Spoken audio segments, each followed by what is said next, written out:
Welcome to another episode of Inspire Wealth. I am your host, Mallory Meehan, aka Prof M, and I am joined by Kelly today. Kelly, how are you? Hi, I'm great. Thank you so much for having me. I'm excited to be here. Yeah, thank you.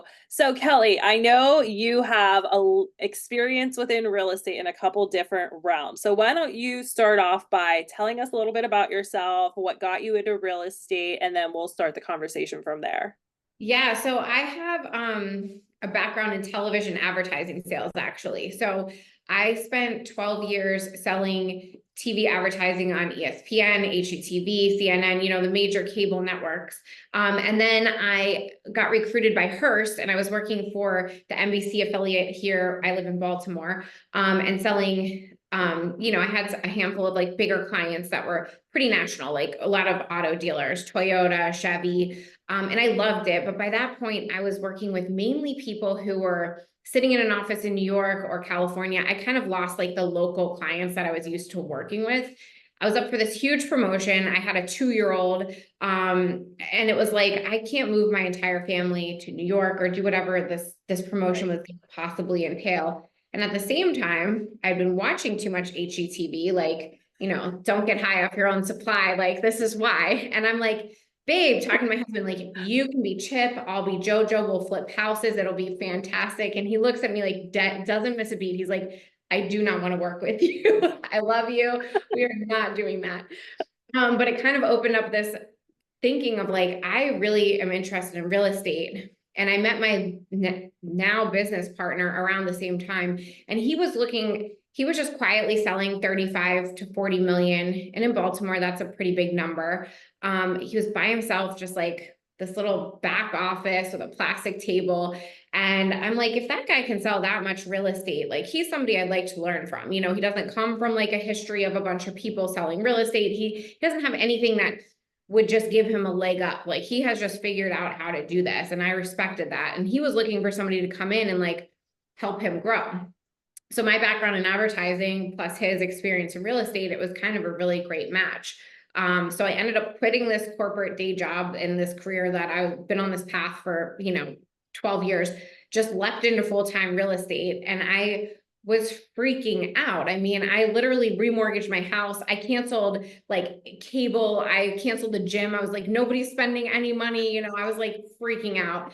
And I said, I need to sell 8 houses this year to like pay our bills, and I sold, I think 6 houses my first month. And I'm like, oh, okay, wow. We're fine, and it was off to the races. Within 6 months, we were buying out his business partners and launching a brokerage, started which is now Maryland's #1 team. And just like everything just happened really, really fast. And all of the things that I was afraid of were the wrong things. I was afraid of not making ends meet. And I should have been afraid of not working 18-hour days and not seeing my family. It was just like, you just don't know when you're starting something new. So it's been about 6 years. We've done a ton of things since then. It's been so much fun. I love it. And I still get to use a lot of that like marketing, kind of headspace every day, which I also enjoy. So yeah. I love all that. That's awesome. I give you all the credit in the world to, step away from a corporate job that, a lot of people are comfortable with where they are, and change is scary and the unknown is scary. And so it takes a lot of courage to be able to go out and do that. It was wild. I almost didn't, those moments in life where you're like, I'm not really doing this. Like I almost didn't. And I'm so happy I did, but it was the scariest thing probably I've ever done. Well, I think it shows that you can actually do great things if you put your mind to it. And, you never know what's on the other side when you try to take a chance. Yeah, you're absolutely right. So I want to know more about, let's first off start with your brokerage firm. So give me some background as to what you guys do there and maybe what you're telling your clients now that our audience could maybe take some tips from.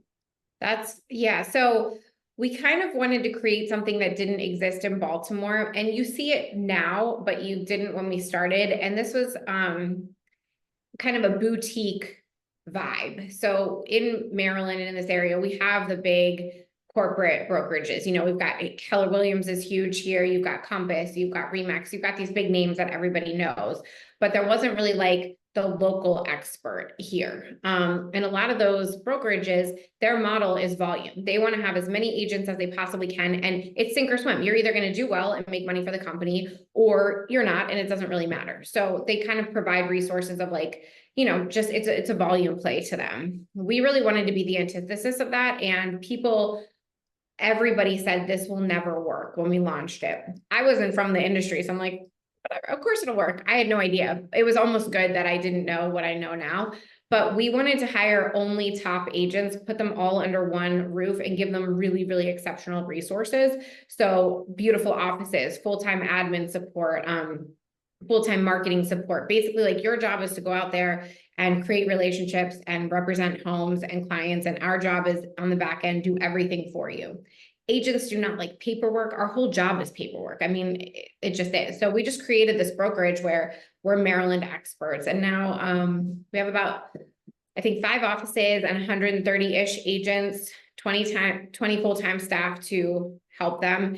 And it's just worked really well. So agents come to us who are kind of like, maybe they're stagnant. They're kind of like, they need an oomph. They need to get to the next level of where they're going. They come here because they're around, success breeds success. They're around some of the top agents in Maryland. They all rise together. They have access to more inventory. They're just able to help their clients at a really high level.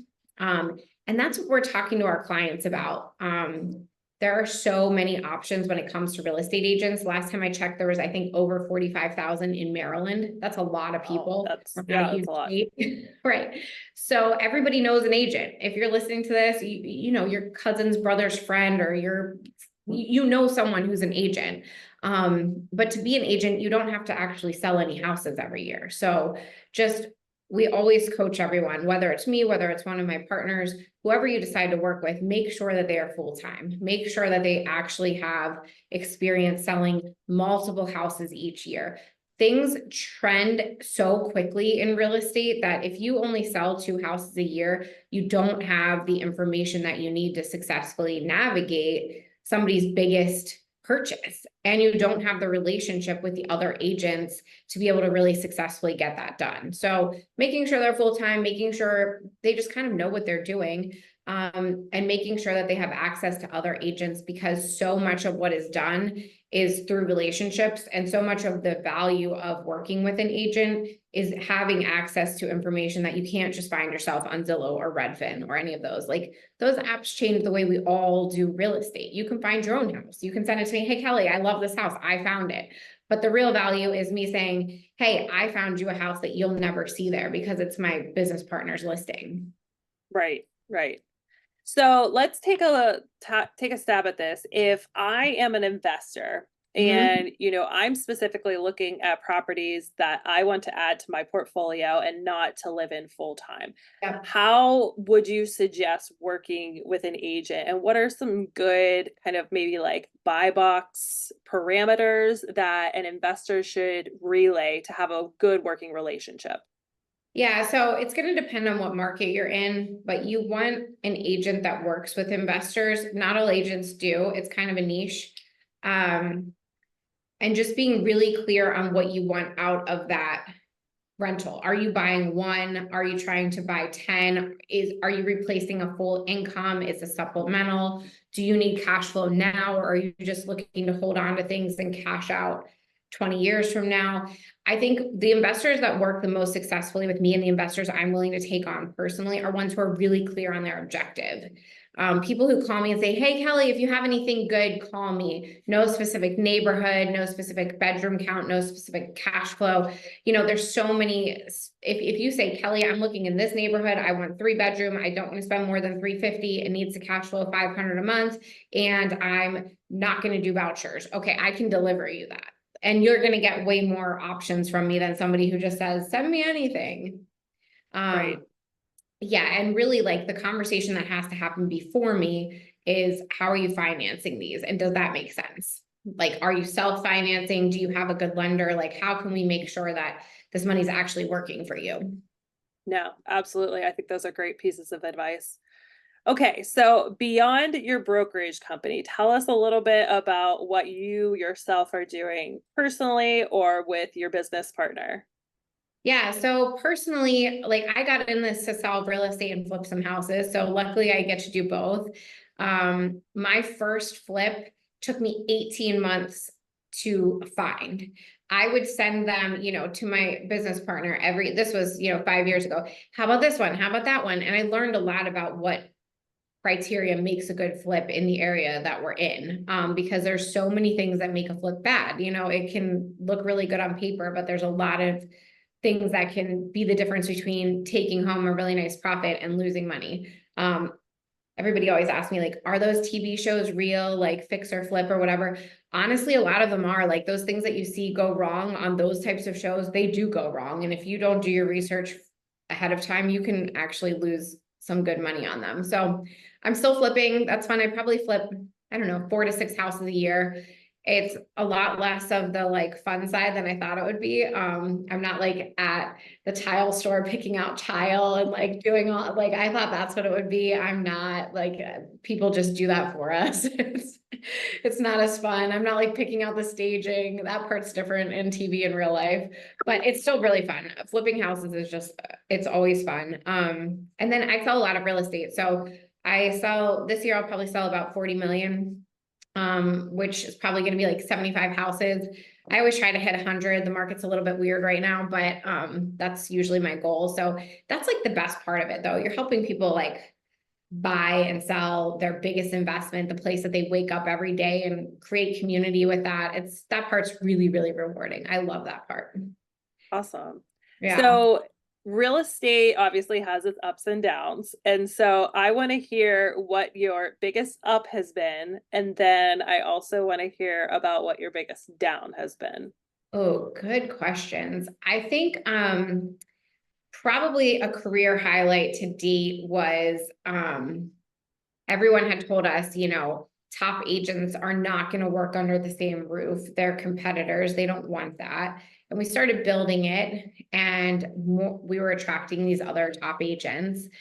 And then one day, probably a year and a half in, we get this report and we're the #1 team in Maryland. And it was just so cool because it was what everybody said we couldn't do. Not only did we do it, we did it at a level that we weren't even expecting. So that was a big career highlight. We've stayed #1 since then. And numbers are just numbers, like who cares? Everybody's #1 at something, but it really does just show like the proof of what we're doing is working. And our agents stay with us for a long time, which I think is also really cool, especially in like a very volatile industry. So that's probably like been a career high. I think a low, and maybe it's not like a specific low, but anytime you're in any type of sales, if you're listening to this and you have any sales background, like you still have losses, right? Like I went on a listing appointment last week and I didn't get it. I hate losing, but when you're putting up as many numbers as we are, like you're going to lose, So those days where you put everything into this listing and you would be great for it and they go with somebody else, that's still like, it doesn't matter how many houses you sell. I don't care who you are, that still hurts a little. Or you work really hard recruiting a new agent that is a perfect fit for the brokerage and you think they're coming and they tell you they're coming and then they're scared to make a move and they don't come or they go somewhere else. Like those still like sting. I don't know if I'll ever get to a point where they don't. I think it's just my personality, but I still take those things to heart. Like I can't just brush them off and move on. They always take a minute. Yeah, no, definitely. I'm curious, do you end up keeping any of your investments for long-term holds, or are most of yours just kind of like the flip model? Good question. Like they both fall in your lap when you're here. I shouldn't say fall in your lap, but you get both. And I think they go hand in hand. So a lot of times we'll be flipping something, take the money from that, use that to buy, a hold. So coming into this year, I think I had 13 doors and, we've been selling them off. So I think I'm down to 3 or 4 right now. I've been taking the money out of them just because the way the market is, they all had so much cash available out of them. So I've been taking the money out of them and actually putting it into hard money lending, which has been great because it's a faster return and it's actually residual, like passive income. Being a landlord, it is passive, but it's also not. It's not as passive. So I've been Yeah, kind of putting my money into hard money, and it's an avenue that I didn't quite know as much about a couple years ago. And I'm really glad that I've gone down that route because it's definitely something that can like build wealth pretty quickly. for sure. I know a lot of people who are always looking for hard money lenders, so that's a Yeah. great business to be in. It is, and like right now, the fund that I'm a part of, like we can fund probably half of the requests we get. So there's still so much opportunity there. And most investors, the ones that we work with, they want all their money somewhere. They don't want to have to call 3 different people. So the more money we can have in that fund, the more, we can get really selective about the investors we work with, which is great. Yeah, no, that's awesome. Yeah. So I know that there's been a lot of, updates with things related to being a realtor and some of those nuances. What is your take on the new laws and the new ways that people are working with agents? I could talk all week about this, but in Maryland and 16 other states, like I'm also licensed in Pennsylvania, in those areas, we've always had broker buyer agreements, which basically, if you're a buyer, if you haven't done this before, you're saying, hey, Kelly, at the closing table, if you help me buy my house, I'm going to pay you 2.5%. Well, usually, or it historically, the listing side would say, look, I'm going to actually reimburse you that amount. So you don't have to come to the table with that. And that's where you hear numbers like 5% or 6%. They're adding both of the sides together because historically the listing, side has paid for the buy side as well. And so we've always had that conversation, but we haven't always had it in the same way we're having it now, where these headlines are making, people who are selling their house say, I don't have to pay that anymore. Well, the truth is in Maryland, at least, and I can't speak to every other state, but you never had to pay that. You could always offer $1 or $500 or 2%. You could choose whatever that number was, and you still can. So I'm coaching my sellers to have the biggest pool of buyers. You still want to offer a co-op because otherwise they have to bring that amount in cash. So they have their closing costs, which is probably in our state, it's around 2 to 3%, depending on which county and depending if you like a couple factors. Then you have your down payment, which could be anywhere from 3 to 20%. And now you're adding another 3.5%. That adds up. I mean, you could be looking at 30% of a home purchase. I mean, you can't finance that. So the money comes off of something, but in this case, it just actually will sideline buyers who just don't have that much cash. So then they're asking for seller help. I mean, the money is coming from somewhere. So I always think it benefits when you're listing your house to offer a co-op because you're going to get a bigger pool of buyers and you're going to drive the price of your house up. On the listing side or on the buying side, I'm explaining to my buyers, hey, you are going to pay, my value here is 2.5 or 3%, whatever we're talking about. If I'm showing you a house and they're not offering that, I'll let you know up front so you can decide, do I still want to see it? Can I afford it? Do we need to put the offer together differently? And I had an example just yesterday where I was showing 4 condos in the same building. 2 of them were very similarly priced, very similar condos. They're like neck and neck. One of them was offering to pay my co-op, one of them wasn't. She could afford the one better, and that's the one she's going to go for. So like it had nothing to do with the unit, it had to do with the pricing strategy of both of them. And that was a real-time example where I don't think some agents are explaining the value of offering that co-op when they're on the list side. They're just going out and saying, hey, I can list your house for 2.5%. Not explaining like they might not be getting as many people through if they don't offer the other 2.5 or 3% to that other agent. So I think it's gonna be a learning curve, but we're 2 weeks in and it's just been a lot of conversations and a lot of education. Yeah, I think that people are just scared of the unknowns. They don't Yeah. understand it fully. They don't understand that it's not really a change. It's just making people more aware of what, they have the options of doing. Yeah, and the way that the settlement shook out and how they're putting this into action is making things really complicated because we're not now able to see what another agent is offering on the MLS. So that's been the biggest challenge. You have to literally call every agent before you show their property and say, hey, are you offering this or not? Like agents don't answer their phone on a good day. Now they're getting 30 calls about their listing. It's just not practical. But again, this is week 2 or 3. I think some of those kinks will get worked out. I'm not exactly sure, but I think that'll kind of play itself out over the next couple months. Yeah, for sure.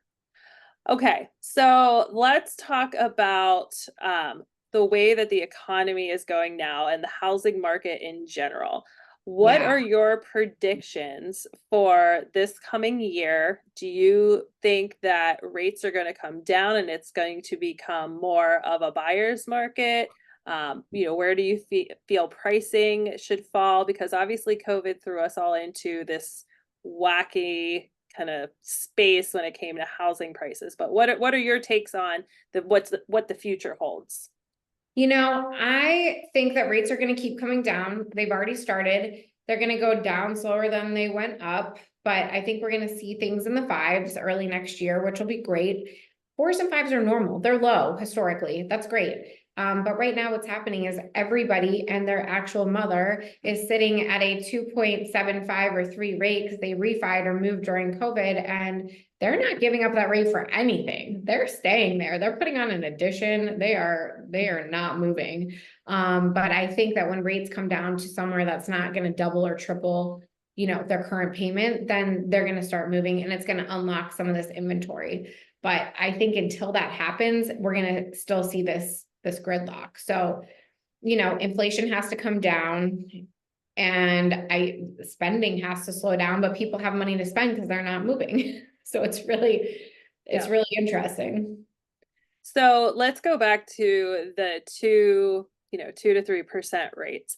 Are you seeing anybody who maybe has some of those rates where, they need to sell, but they're like, I don't know what I'm going to do? Or are you coming up with any creative ways to kind of solve some of these problems?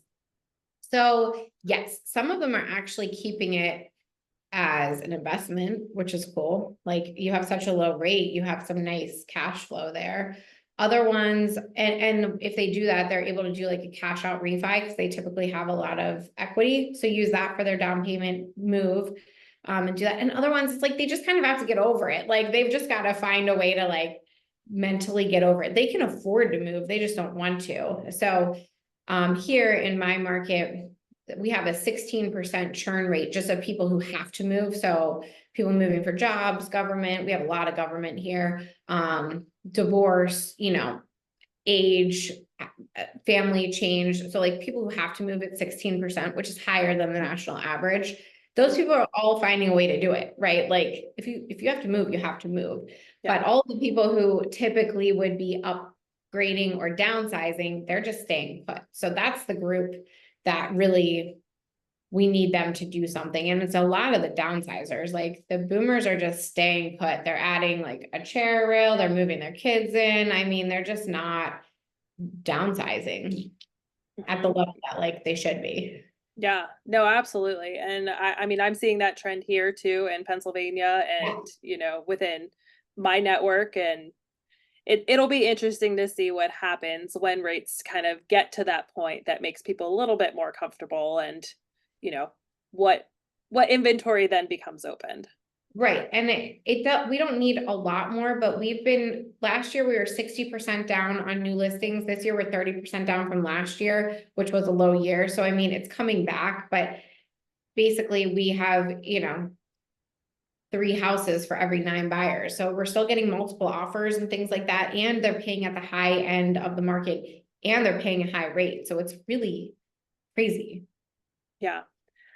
So I always ask my guests, where you get your information. So where are you? Are you reading any good books right now that you find valuable? Are you following any particular real estate, aficionado, or what's your strategy for staying up to date and current? So we have like keeping current matters is a great like little blog. They have like little sound, like little bites that I like. I also like in our showing time app and in our MLS, I do a lot of my own data pooling of like what's happening in the actual neighborhoods that I serve. Are we up in listings? Are we down? How many showings are these properties getting versus those ones? What, like very, very niche trends I like to look at. I love Tom Ferry. He's a real estate coach. So he's all about like building your business and like tips like that. It's just really easy stuff, but he says it and you're like, right, it's easy. It's good stuff for me to pass out to my agents. And right now I'm reading 10x is better than 1x, or 10x is easier than 1x. Love this book. It's given me a lot of really good insights. It kind of reminds me of like Atomic Habits that was really popular a couple of years ago. But it's given me a lot of like things to think about of how to really like scale business, my personal business, my brokerage business, how to scale it in like very big ways without spending a lot of like time. So kind of getting out of your own way. And that's been a cool book. So I'm about halfway through that. I love that. No, Yeah, that's I no, read it. I have that book too, so that's a Have you great. have you started it? Yes, Mhm. yes, it's a good read so far. So Yeah. I kind of dabble in a couple different books at the same time, so I have to like figure out what I'm in the mood for in that I particular love that. moment. Yeah. You have to All send me right. your good book recs. I'm always Oh, I looking would to love do to. something. Okay. Absolutely. We'll share reading lists. Good. Okay, so Kelly, last thing before I let you go. What piece of advice would you give to aspiring investors when they're out there trying to work with an agent and find a, whether it be a small portfolio, their first investment, what piece of advice would you give to them to actually get started? Number one is just get started. Like, don't overthink it. You just need one property that cash flows to get this whole thing going. So whatever that is in your market, the lowest point of entry, find that and go for it. And find an agent that's going to be committed to you and be loyal to them. If you're loyal to them, they will be loyal to you, and you will both be able to build together. But all you need is that first one. The first one's the hardest, so don't get discouraged. But once you have that first one, it really starts to snowball pretty quickly. So just get the first one. I love that. That's great advice. All right, Kelly, where can people follow you or get more information about your business and, get in touch? Yeah, so my main point of contact is my Instagram, sold by Kelly Schuit, or kellyschuit.com. Perfect. I love that. Kelly, it's been a real pleasure having you on the show. Thank you for joining us. And that's a wrap for this episode of Inspire Wealth. Thanks for listening.